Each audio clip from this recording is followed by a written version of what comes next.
face that I saw, it was Mrs. Moibo.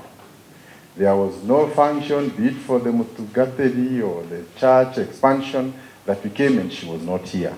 And even as we came, I think as you have all seen, she was a woman of class. Yeah? She didn't just stand up in church. She always had her headgear, yeah? Yes. And we celebrate her for that. And when I was informed by Moibo that the mother had died, he also told me that she was your friend. So I did not come here through anybody else but herself. And I did want to thank her. So maybe without saying a lot, I just want to say that her and Ze are some of the pioneers of Nakuru.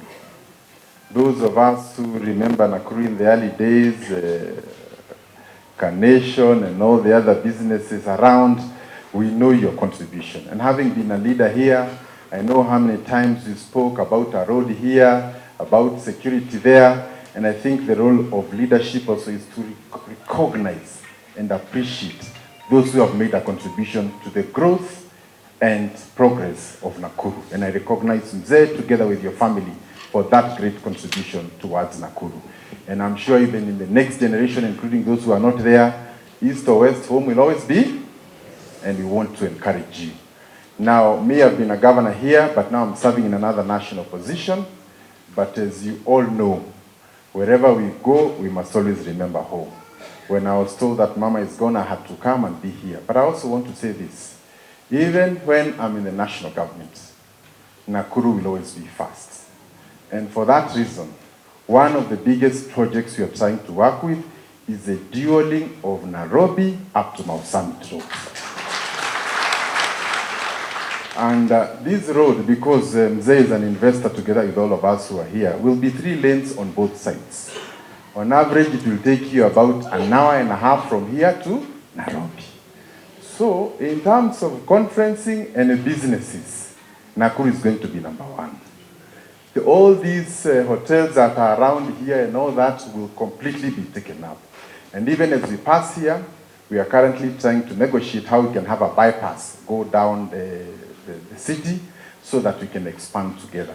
And I think this is the reason for which leadership is there, to help our town and our city move from one level to the other. The times we used to meet with Mama, I think one of the things she said, and the role of all of us is to pray for leadership, because leadership is not easy. Where things go wrong, it is our responsibility to do what? To correct. And I think we are there to do that. I don't want to say much other than to thank Mzee for the many years you have been part of this town. And also to say every time I saw Mama, I said I would want to be in a position to make my wife look like that in that age. To age gracefully. Isn't it? And to be in the church and to be a strong person in leadership. And that's why she said, Dareda kuombolezo narua narua. Kana tiguo? Tondu niwe mundu nake wina ciiko nyinyi ri enda maundu meke atia? Matengerio tondu ndai na maundu maingi angienda mario. No wirugendo ri ogereire ri ina endo kuririkana uguo. So nyi gwenda kurikia ngiuga. First, as a leader also, Juge, we have a great country. Part of the job I have been given includes working with African countries and other places because of trade. But as I go to all these other African countries, I am amazed at how blessed we are as a country. I know you may not believe, but I want to tell you, in a country like Somalia, half the cabinet yako, family zao na watu wao wanaishi wapi? Wapi? Nairobi. Isn't it? You go to countries like Uganda, Tanzania, all their investments and everything are where? Here in Nairobi.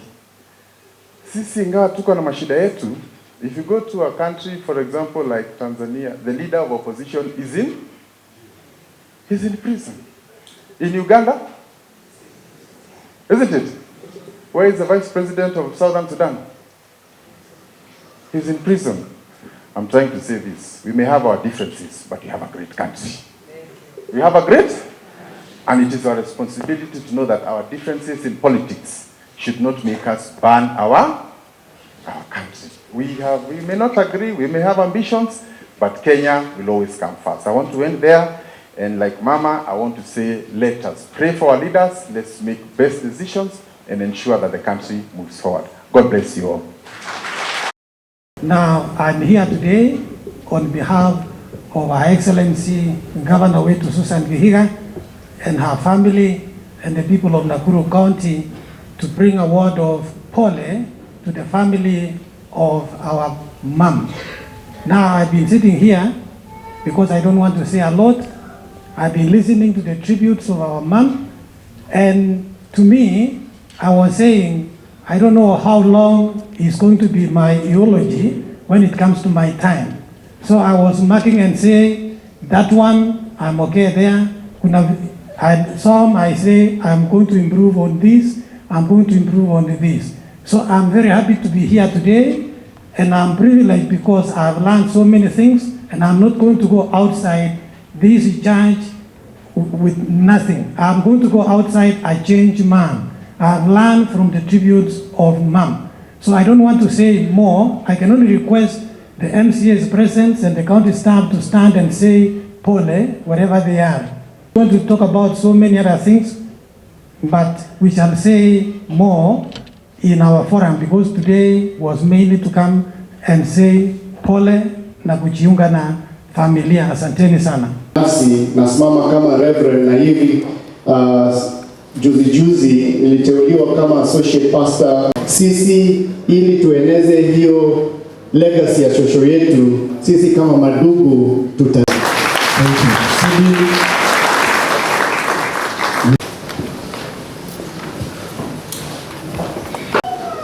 Na niko na furaha sana kwa sababu ya my sister ambaye ametushikilia sana kama wengine wote.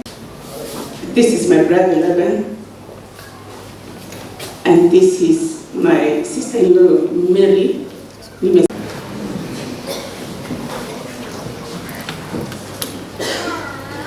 Today, Charity was more than a sister. She was a mother figure, a mentor. Gladys.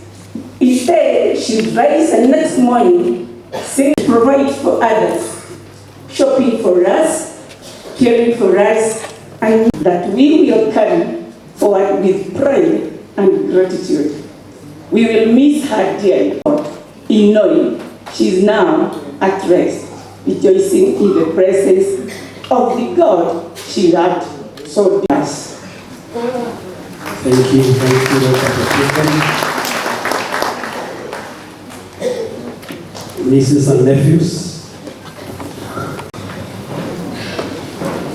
Today I find myself writing with a heavy affectionately known to us as Auntie Mama Muifo. She was a natural personality. Her laughter was contagious, her presence comforting. She had the unique ability to lift your mood just by walking into a room. To me, she was a friend. Ampenda waume wenu, ampenda watoto wenu, ili muweze kupata baraka za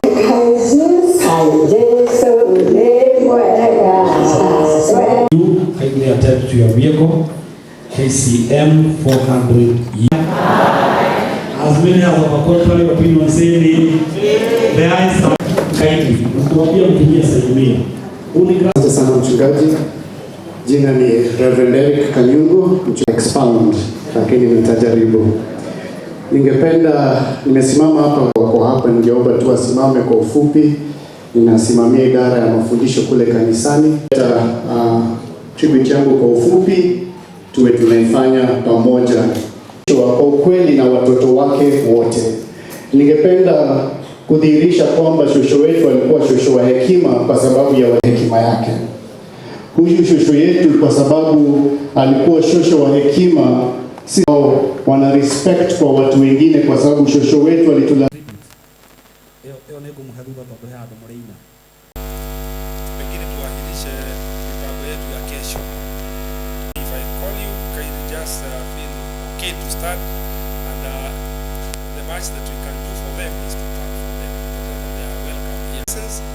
are happy. Board and senior management of Nawasco, led by MD